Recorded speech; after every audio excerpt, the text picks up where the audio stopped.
పెహల్గాం ఉగ్రదాడి తర్వాత భారత్ పాకిస్తాన్ల మధ్య ఉద్రిక్తత నెలకొంది. సరిహద్దు ప్రాంతాల్లో చూసుకున్నట్లయితే ఉద్రిక్తకరమైనటువంటి వాతావరణం ఉంది. ఇక యుద్ధం అనివార్యమా అనేటువంటి పరిస్థితులు అయితే అక్కడ స్పష్టంగా కనిపిస్తూ ఉన్నాయి. ఈ ఉగ్రదాడి తర్వాత భారత ప్రభుత్వం కొన్ని కీలకమైనటువంటి నిర్ణయాలు తీసుకుంది. అందులో భాగంగానే పాకిస్తాన్కి చెందినటువంటి ప్రధాని యూట్యూబ్ ఛానల్ని ఇప్పుడు భారతదేశంలో నిలిపివేస్తూ భారత ప్రభుత్వం ఆదేశాలు జారీ చేసింది. అసలు భారత ప్రభుత్వం ఎందుకు ఈ నిర్ణయం తీసుకుంది, ఎటువంటి ఆదేశాలు జారీ చేసింది అనేది మనం పూర్తి స్థాయిలో విశ్లేషణ అయితే చేసుకుందాం. భారత్లో పాక్ ప్రధాని యూట్యూబ్ ఛానల్ నిలిపివేత. పహల్గాం ఉగ్రదాడితో భారత్ పాక్ సంబంధాల్లో తీవ్ర ఉద్రిక్తత నెలకొంది. ఆ ఘటన తరువాత భారత ప్రభుత్వం అనేక కీలక నిర్ణయాలు అయితే తీసుకుంటూ ఉంది. తాజాగా పాక్ ప్రధాని అయినటువంటి షహబాజ్ షరీఫ్ యూట్యూబ్ ఛానల్ స్ట్రీమింగ్ను మన దేశంలో భారత ప్రభుత్వం నిలిపివేసింది. జాతీయ భద్రతకు సంబంధించి భారత ప్రభుత్వం ఆదేశాల మేరకు ఈ కంటెంట్ ప్రస్తుతం ఈ దేశంలో అందుబాటులో లేదని ఆ ఛానల్ క్లిక్ చేసిన వారికి ఒక సందేశం అయితే దర్శనమిస్తూ ఉంది. ఈ ఉద్రిక్తతలు బగ్గుమంటున్న వేళ పాకిస్తాన్ కేంద్రంగా నిర్వహిస్తున్నటువంటి పలు యూట్యూబ్ ఛానళ్ల ప్రసారాలు, సామాజిక మాధ్యమ ఖాతాలను భారత్లో నిలిపివేస్తూ కేంద్ర నిర్ణయం తీసుకున్న సంగతి ఇప్పటికే మనకు తెలిసిందే. పాక్ న్యూస్ అలాగే ఎంటర్టైన్మెంట్ మీడియాకు చెందినటువంటి పలు ఛానళ్లపై వేటు పడింది. పాక్ మాజీ ఆటగాళ్లు షోయబ్ అఖ్తర్, బాసిత్ అలీ, షాహిద్ అఫ్రీది ఛానళ్లు కూడా ఈ వేటు వేసినటువంటి ఛానళ్ళు అయితే ఉన్నాయి. ఆ దేశ రక్షణ మంత్రి ఎక్స్ ఖాతాను బ్లాక్ చేసింది మన భారత ప్రభుత్వం. పాకిస్తాన్ క్రికెటర్స్ అయినటువంటి బాబర్ అజమ్, మహమ్మద్ రిజ్వాన్, షహీన్ అఫ్రీది ఇన్స్టా ఖాతాలను కూడా తాజాగా సస్పెండ్ చేసింది. అలాగే పాకిస్తాన్ జావెలిన్ థ్రోయర్ అయినటువంటి ఒలింపిక్స్ స్వర్ణ పతక విజేత అర్షద్ నమీద్ ఇన్స్టాగ్రామ్ ఖాతాను కూడా ఇప్పటికే బ్లాక్ చేసినటువంటి సంగతి మనందరికీ తెలిసిందే. పహల్గాం ఉగ్రదాడి తరువాత చట్టపరమైనటువంటి చర్యల్లో భాగంగా భారత్లో అతని ఖాతాను నిలిపివేశారు. భారత్లో నదీం ఖాతా అందుబాటులో అయితే లేదు.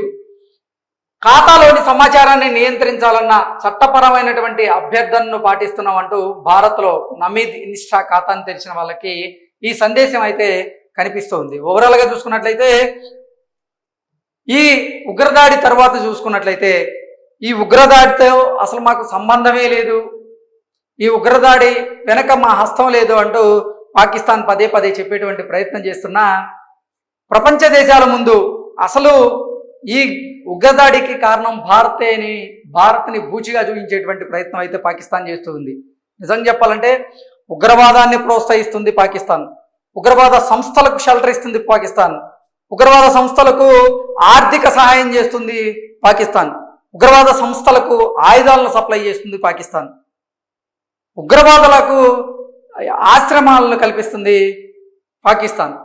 ఇన్ని చేస్తూ అసలు ఉగ్రవాద సంస్థలకి మాకు సంబంధం లేదు, ఈ పెహల్గాంలో జరిగినటువంటి ఉగ్రదాడికి మాకు అసలే సంబంధం లేదు, భారతే వ్యూహాత్మకంగా భారత్లోని కొన్ని ప్రాంతాల్లో ఉగ్రదాడి జరిపించి మమ్మల్ని ప్రపంచ దేశాల ముందు బూచిగా చూపించేటువంటి ప్రయత్నం చేస్తున్నట్లుగా పాక్కు సంబంధించినటువంటి కొంతమంది అధికారులు చెప్తున్నారంటే నిజంగా అసలు వారు మతి ఉండి మాట్లాడుతున్నారా లేదనేది అందరూ ఆలోచించుకోవాలి. ఎందుకంటే ఒకవైపు పాకిస్తాన్ ఆర్థిక శాఖ మంత్రి ఆయనేమో మేము పశ్చిమ దేశాల కోసం ఉగ్రవాదాన్ని 3 దశాబ్దాల పాటు మేము భరిస్తూ వస్తున్నాం, వారికి అవసరమైనటువంటి అన్ని ఆర్థిక వెసులుబాట్లను కల్పిస్తూ ఉన్నాం, వారికి అవసరమైనటువంటి అన్ని ఆయుధాలను సమకూరుస్తూ ఉన్నాం, వారికి షెల్టర్లు ఇస్తూ ఉన్నాం, వారికి మద్దతు తెలుపుతూ ఉన్నాం అంటూ ఆయన చెప్తూ ఉంటే మరికొంతమంది మంత్రులు మాత్రం అసలు రామ మాకు ఈ భారత్లో జరిగినటువంటి ఉగ్రదాడికి సంబంధమే లేదన్నట్లుగా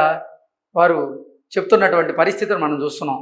అంటే భద్రత నేపథ్యంలోనే ఇప్పుడు పాకిస్తాన్కి చెందినటువంటి ప్రధానికి సంబంధించినటువంటి యూట్యూబ్ ఛానళ్ళ ప్రసారాన్ని భారత ప్రభుత్వం అయితే నిలిపేసింది.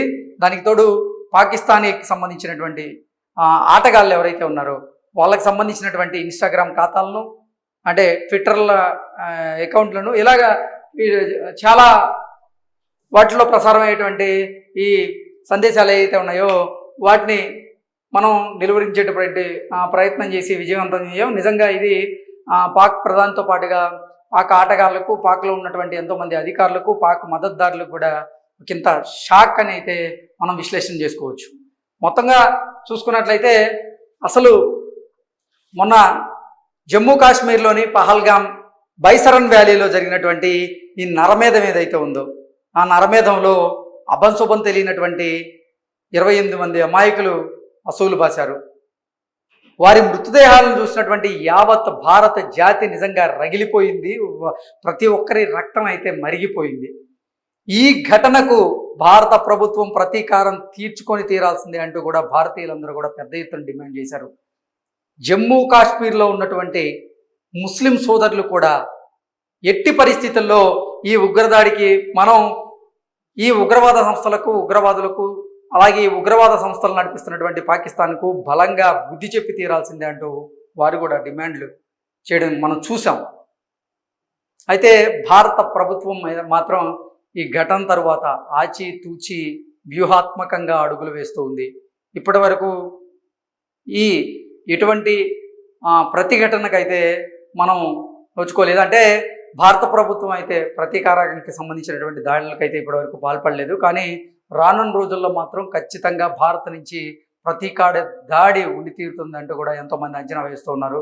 గతంలో పుల్వామా ఘటన జరిగిన తర్వాత ఆ ఘటనకి సరైనటువంటి రీతిలో పాకిస్తాన్కి బుద్ధి చెప్పాలని భావించినటువంటి భారత ప్రధాని గారు పాకిస్తాన్ మీద సర్జికల్ స్ట్రైక్స్ చేయించడం మనందరం చూసాం.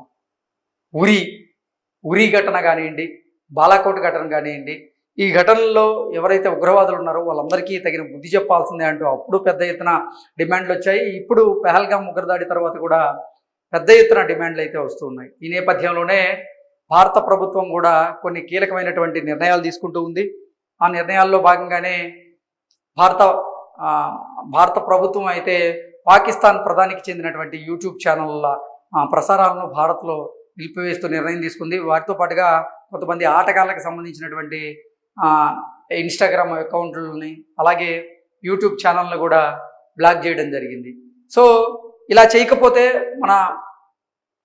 మన సమాచారాన్ని వాళ్ళు తెలుసుకునేటువంటి అవకాశం ఉంది. అలాగే వారు కూడా ఇక్కడ ఉన్నటువంటి కొంతమంది ముస్లిం సోదరులు ఎవరైతే ఉన్నారో వారిని మభ్యపెట్టేలాగా కొన్ని సందేశాలు కూడా పంపించవచ్చు. కాబట్టి వాటన్నింటినీ నిలిపివేస్తే భద్రత విషయంలో కొంచెం మెరుగ్గా ఉండేటువంటి అవకాశం ఉందని భావించి భారత ప్రభుత్వం అయితే ఈ నిర్ణయం తీసుకుంది. ఈ నిర్ణయం తర్వాత చూసుకున్నట్లయితే నిజంగా పరిస్థితులు చాలా అనుకూలంగా ఉన్నాయంటూ కూడా ఎంతోమంది విశ్లేషణ చేస్తూ ఉన్నారు. Thank you so much.